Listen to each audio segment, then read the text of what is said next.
सूर्य और हवा की कहानी। एक बार की बात है। एक दिन सूर्य और हवा में अचानक विवाद होने लगा। दोनों इस बात पर बहस करने लगे कि उन दोनों में सबसे अधिक शक्तिशाली कौन है। वायु बड़ी ही घमंडी और जिद्दी स्वभाव की थी।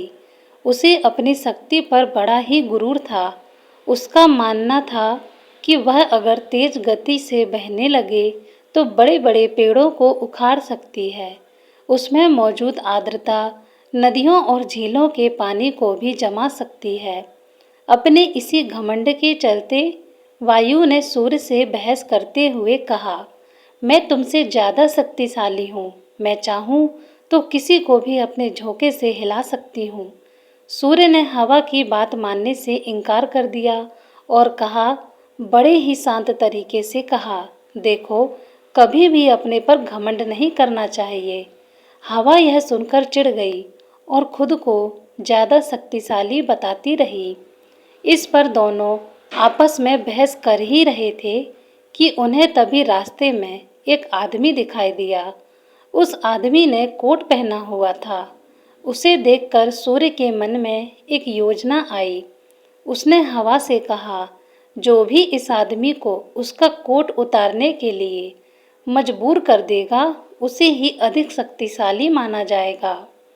हवा ने बात मान ली और कहा, ठीक है, सबसे पहले मैं कोशिश करूंगी। तब तक तुम बादलों में छिप जाओ। सूर्य बादलों के पीछे छिप गया। फिर हवा बहने लगी। वह धीमे धीमे बहने लगी, लेकिन उस आदमी ने अपना कोट नहीं उतारा। फिर वह तेजी से बहने लगी। हवा तेज होने की वजह से उस आदमी को ठंड लगने लगी और उसने अपने कोट से शरीर को अच्छे से लपेट लिया। बहुत देर तक ठंडी और तेज हवा बहती रही, लेकिन उस आदमी ने अपना कोट नहीं उतारा। अंत में हवा थककर शांत हो गई। इसके बाद सूर्य की बारी आई।